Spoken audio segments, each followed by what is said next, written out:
ठाण्यातील starfish sports फाउंडेशनचा 6 वर्षीय जलतरणपटू रेयांश सानिका दीपक खामकर यांनी विजयदुर्ग येथील अरबी समुद्रामध्ये मालपे जेट्टी ते वाघोटन जेट्टी हे 15 किलोमीटरचे आव्हानात्मक सागरी अंतर 3 तासात पोहून पार केले आहे.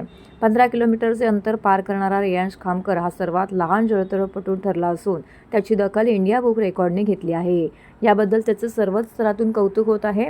सांस्कृतिक कार्य तसेच माहिती तंत्रज्ञान मंत्री ॲडव्होकेट आशिष शेलार, ठाणे जिल्हा हौशी जलतरण संघटनेचे अध्यक्ष ॲडव्होकेट निरंजन डावकरे, महाराष्ट्र राज्य हौशी जलतरण संघटनेचे उपाध्यक्ष राजेश मोरे यांनी देखील रेयांशचं अभिनंदन करून त्याला पुढील वाटचालीसाठी शुभेच्छा दिल्या. रेयांश खामकर हा स्टारफिश स्पोर्ट्स फाउंडेशनच्या माध्यमातून जलतरणाचे धडे प्रशिक्षक कैलास आखाडे यांच्याकडून घेत असून तो ठाणे महानगरपालिकेच्या कैलासवासी मारोतराव शिंदे तरण तलाव येथे दररोज सराव करत आहे. रेयांश ठाण्यातील नौपाडा येथील सरस्वती इंग्रजी माध्यमाच्या शाळेत शिकत असून त्यांच्या या विक्रमाबद्दल त्यांचं शाळेनेही कौतुक केले आहे. गेल्या वर्षभरात विविध स्पर्धांमध्ये रेयांशने 13 पदके प्राप्त केली असून यामध्ये 5 सुवर्ण, 5 रौप्य आणि 3 कांस्य पदकांचा समावेश आहे. विजयदुर्ग येथील सागरी जलतरण ही रेयांशची पहिलीच सागरी जलतरण स्पर्धा होती. या स्पर्धेत सहभागी होणारा हा जलतरणपटू असल्याने सर्वांचीच उत्सुकता शिगेला पोचली होती. परंतु हे अंतर अवघ्या 3 तासामध्ये पार करून रेयांशने एक विक्रम केला.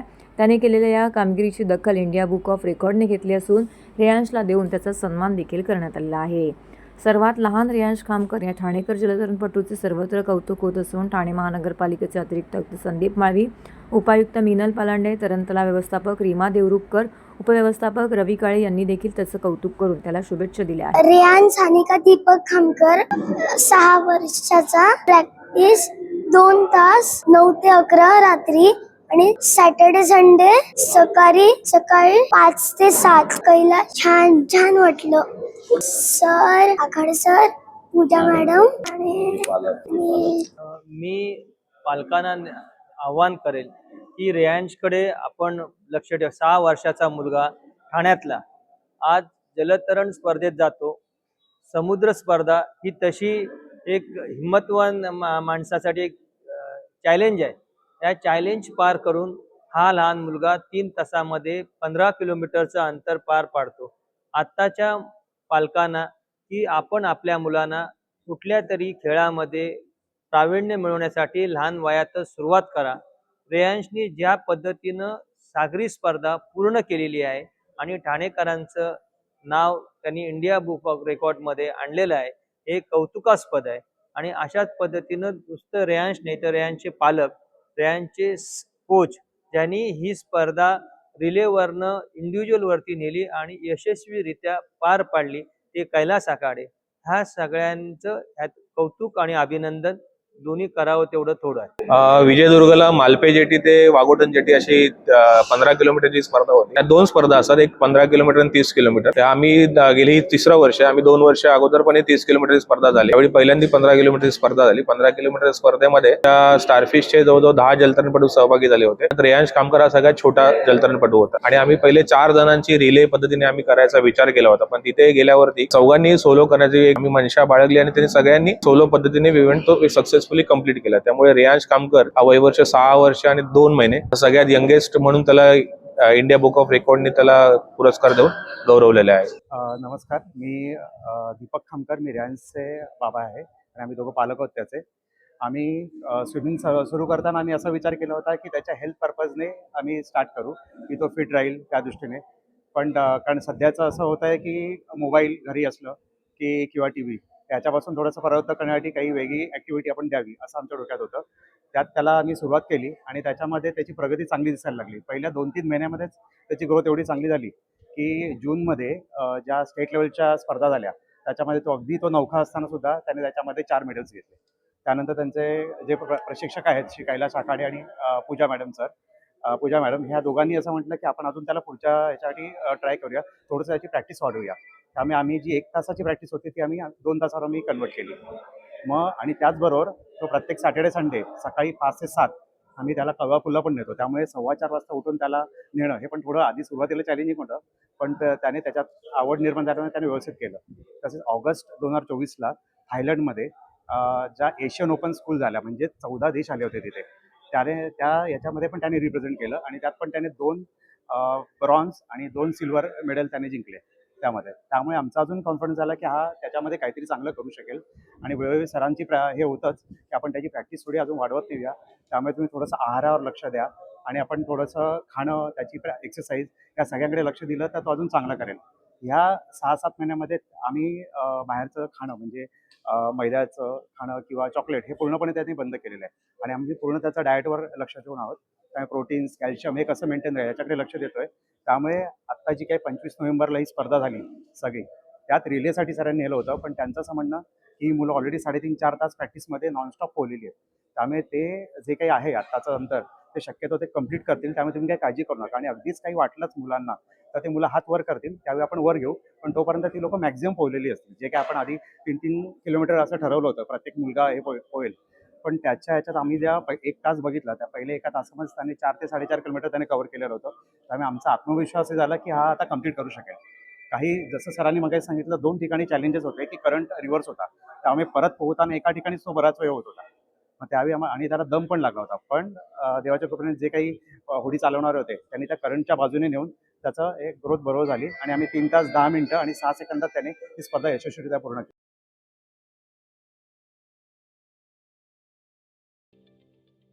ठाणे महानगरपालिकेचे मालमत्ता कर म्हणजेच प्रॉपर्टी टॅक्स भरण्याचे आवाहन. सन 2022-23 या आर्थिक वर्षाचे मालमत्ता कराचे म्हणजेच प्रॉपर्टी टॅक्सचे बिल ठाणेकर करदात्यांना महापालिकेमार्फत आर्थिक वर्षाच्या सुरुवातीस म्हणजेच माहे एप्रिल 2022 मध्ये देण्यात आलेले आहे.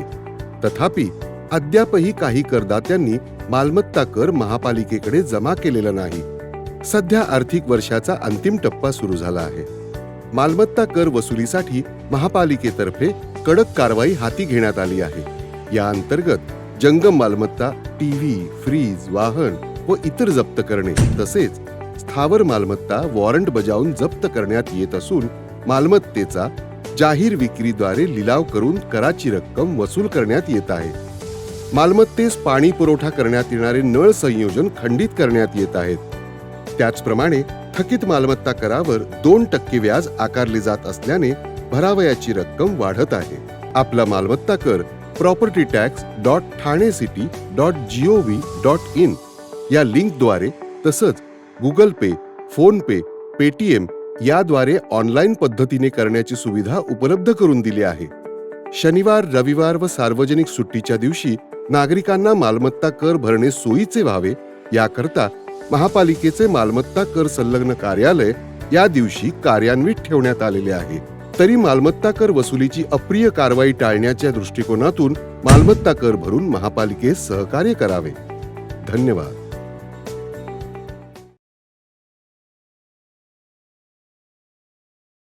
महासाहेब इनाताई ठाकरे यांच्या जन्मदिनानिमित्त शिवसेना शाखा आझादनगर 1 आनंद पार्क यांच्या संयुक्त विद्यमाने शिवसेना उपनेते स्वर्गीय अनंत तरे यांच्या मार्गदर्शनाखाली दरवर्षी ठाण्यामध्ये ममता दिन साजरा होत असतो. यंदा स्वर्गीय महासाहेब इनाताई ठाकरे चौकामध्ये ममता दिन साजरा केला गेला. यावेळी शिवसेना उद्धव बाळासाहेब ठाकरे पक्षाचे शिवसेना नेते माजी खासदार राजन विचारे यांनी महासाहेबांना पुष्पहार अर्पण करून गरीब नागरिकांना फळवाटप केलं. यावेळी ठाणे शहर प्रमुख प्रदीप शिंदे, ठाणे जिल्हा महिला उपसंघटक महेश्वरी संजय तरे, ठाणे शहर समन्वयक संजय तरे, उपशहर प्रमुख वासुदेव भोईर, चंद्रकांत नार्वेकर, आझादनगर शाखेचे शाखा प्रमुख संतोष दंत, किशोर सुर्वे, राजू महाडिक, दादू शिंदे त्याचबरोबर अनेक शिवसैनिक व कार्यकर्ते पदाधिकारी येथे मोठ्या संख्येने उपस्थित होते.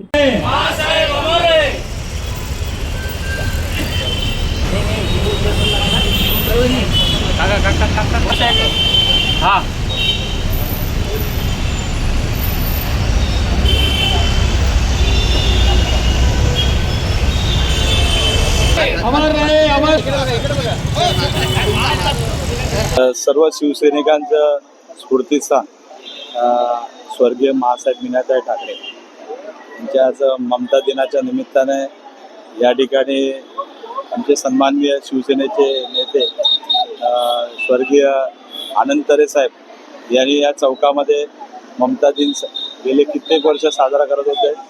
ते आमचे संजय तरे आणि आमच्या महेश्वरी तरे यांच्या माध्यमातून या ठिकाणी हा ममता दिन साजरा केला जातोय. गरिबांना फळं वाटून या ठिकाणी साजरा करत आहे. मी संजय दरे आणि त्यांच्या सर्व टीमला मी धन्यवाद देतो. नमस्कार. आज मासाहेबांचा 94वा जन्मदिन आणि जेव्हापासून दादा आदरणीय दादा महापौर झाले, हा चौक मीनाताई ठाकरे चौक बांधला तेव्हापासून आजतागायत त्यांनी सुरू केलेली ही परंपरा 6 जानेवारीला ममता दिन आणि 6 सप्टेंबरला स्मृती दिन आपण मोठ्या उत्साहाने साजरा करतो. आमच्या लाडक्या मासाहेब ज्यांनी महाराष्ट्रातील सर्व शिवसैनिकांना प्रेम वात्सल्य दिलं आणि एका आईचं प्रेम दिलं आणि ते प्रेम न विसरण्यासारखंच आहे. म्हणून आम्ही त्यांचा हा दिन मोठ्या उत्साहाने साजरा करतो. त्याचप्रमाणे आज प्रथम आद्य पत्रकार बाळशास्त्री जांभेकर दर्पणकार त्यांचा आज दिवस आहे. तुम्हाला सर्व पत्रकारांना पत्रकार दिनाच्या हार्दिक शुभेच्छा. आणि आमच्या ह्या शिवसैनिकांनी त्या दिवशी सगळ्यांनी येऊन उत्साहाने इथे आपल्या घरातला सण असल्यासारखा साजरा करतायत. आम्ही हा साजरा करतो, परंतु खंत एकच आहे की आमच्या मासाहेबांच्या पुतळ्याला इथे आम्हाला राज्य शासन परवानगी जोपर्यंत देत नाही तोपर्यंत आमचा लढा असाच सुरू राहील. की खंत वाटते, ठाण्यातले मुख्यमंत्री असून बाळासाहेबांचे विचार पुढे नेणारे मुख्यमंत्री असून जर ते आमच्या मासाहेबांचा पुतळा लावायला असक्षम ठरले असतील तर ती अतिशय खेदाची बाब वाटते मला.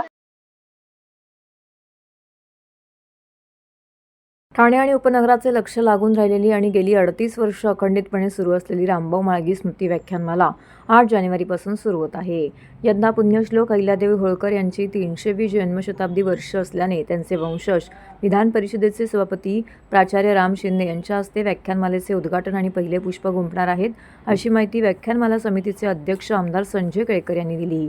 यंदा व्याख्यानमालेचे हे 39वे वर्ष असून 8 ते 14 जानेवारी या कालावधीत सरस्वती क्रीडा संकुलाच्या पटांगणामध्ये रात्री 8 वाजता हे आयोजन करण्यात आलं आहे.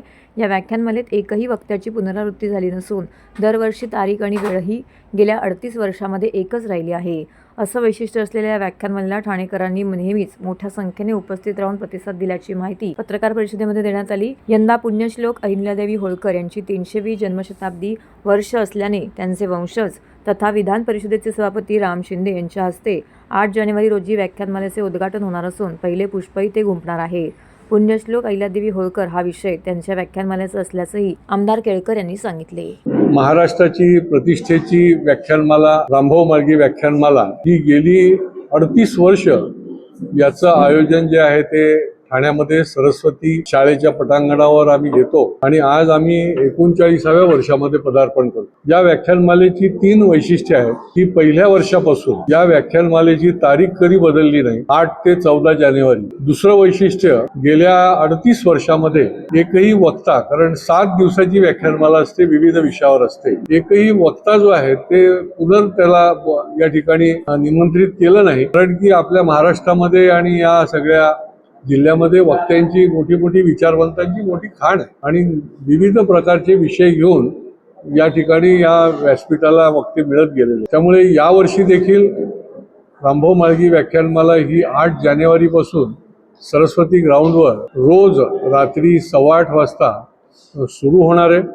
या व्याख्यानमालेचं उद्घाटन अहिल्यादेवी होळकर यांचं 30 शताब्दी वर्ष आहे आणि त्याच्यामुळे अहिल्यादेवींचे वंशज त्याचबरोबर विधान परिषदेचे सभापती प्राध्यापक राम शिंदे हे या विषयावरही बोलणार आहेत आणि या व्याख्यानमालेचं उद्घाटन देखील करणार आहे. व्याख्यानमालेमध्ये विविध विषय आहेत, अध्यात्म, आरोग्य, पर्यावरणाचा विषय आहे. दुसऱ्या दिवशी पर्यावरणाच्या विषयामध्ये प्राची शेवगावकर या हवामानातले जे बदल आहेत याच्या संबंधी जबाबदारीतून संधीकडे हा विषय घेऊन व्याख्यान देणार आहेत. तिसऱ्या दिवशी म्हणजे 10 जानेवारीला सद्गुरू वेणा भारती महाराज हे तणावमुक्त जीवनाची गुरुकिल्ली हा विषय घेऊन मार्गदर्शन करणार आहे. चौथ्या दिवशी शनिवार 11 जानेवारीला वैद्य सुविनय दामले हे आजीबाईचा बटवा याच्यावर निरनिराळ्या त्यांचे विषय जे आहेत ते मांडणार आहेत. रविवार 12 तारखेला ॲडव्होकेट पारिजात पांडे सुप्रीम कोर्टामध्ये त्यांनी काम करतायत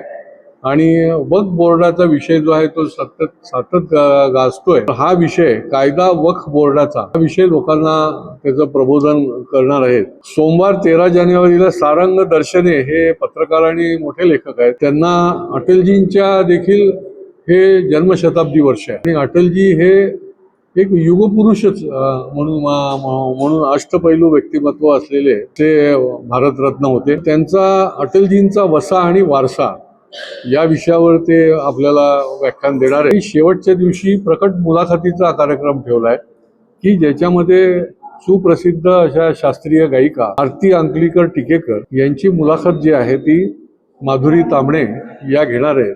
असा हा 8 जानेवारी ते 14 जानेवारीचा मालगी व्याख्यानमालेचा कार्यक्रम आहे. मला वाटतं एकही निरनिराळ्या क्षेत्रातला मोठा वक्ता नाही की जो या व्यासपीठावर येऊन गेलेला नाही. एक दिवस पॉलिटिकल क्षेत्रामधला वक्ता असतात आणि बाकीच्या निरनिराळ्या विषयावर राजकीय, सामाजिक, शैक्षणिक, क्रीडा, अध्यात्म, आरोग्य, संगीत, लेखन, पत्रकारिता असे अनेक विषय जे आहेत हे 7 दिवस घेतले जातात. आगामी महापालिका निवडणुकीच्या पार्श्वभूमीवर आता विविध पक्षप्रवेश सुरू झाले आहेत. याचाच भाग म्हणून ठाण्यामध्ये भाजपामध्ये विविध पक्षाच्या पदाधिकारी आणि कार्यकर्त्यांनी प्रवेश केला आहे. भाजपाच्या वर्तकनगर येथील पक्ष कार्यालयामध्ये कोपड, सिद्धेश्वर तलाव आणि चंदनवाडी या परिसरातील विविध पक्षाच्या कार्यकर्त्यांनी भाजपामध्ये प्रवेश केला आहे. भाजपाचे माजी नगरसेवक नारायण पवार यांच्या नेतृत्वाखाली हा पक्षप्रवेश पार पडला. यात शिवसेना, उद्धव बाळासाहेब ठाकरे, मनसे, काँग्रेस इत्यादी पक्षांच्या पदाधिकारी आणि कार्यकर्त्यांबरोबरच उपमुख्यमंत्री एकनाथ शिंदे यांच्या शिवसेनेतील काही स्थानिक पदाधिकारी आणि काही शिवसैनिकांचा समावेश होता. यामध्ये सिद्धेश्वर तलाव परिसरातील उपशाखा प्रमुख अजय मोहिते यांच्यासह स्थानिक शिवसैनिकांनी भाजपामध्ये प्रवेश केला आहे. या पक्षप्रवेशाच्या वेळी भाजप शहराध्यक्ष संजय वाघुले, माजी नगरसेवक सुनेश जोशी, पदाधिकारी सचिन पाटील उपस्थित होते. विवेक साळुंके, मयूर साळुंके, ओंकार आंबेडकर, सनी सूर्यवंशी, सहयोग नरवणकर.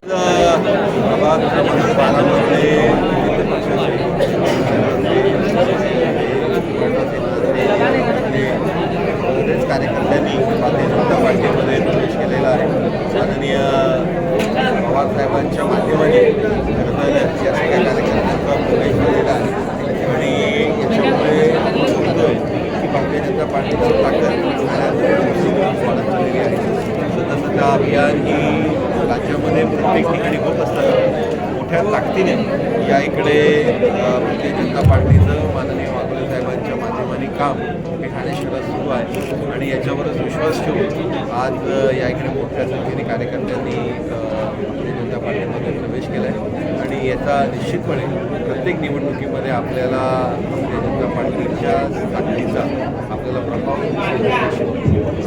महाराष्ट्रामध्ये भारतीय जनता पार्टीचे सर्व नेते, मुख्यमंत्री देवेंद्रजी फडणवीस, प्रदेशाचे अध्यक्ष चंद्रशेखर बावनकुळे आणि आमचे सर्व नेते, आमदार हे आज सदस्य नोंदणी अभियान प्रत्येक बूथमध्ये जाऊन राबवत आहे आणि आज भारतीय जनता पार्टी ठाणे शहर जिल्ह्यामध्ये प्रभाग क्रमांक 12मध्ये ज्येष्ठ नगरसेवक नारायण पवार यांच्या माध्यमातून आज 400 कार्यकर्त्यांनी प्रवेश भारतीय जनता पार्टीमध्ये केलेला आहे आणि यामध्ये उबाटा पक्षामधले कार्यकर्ते आहेत, राष्ट्रवादी पक्षामधले कार्यकर्ते आहेत, मनसेचे कार्यकर्ते आहेत, काँग्रेसचे कार्यकर्ते आहेत, अशा असंख्य कार्यकर्त्यांनी या ठिकाणी प्रवेश केला आहे. त्यांचं सर्वांचं भारतीय जनता पार्टी शहर जिल्ह्यामध्ये या कुटुंबामध्ये आम्ही स्वागत करतो आहे.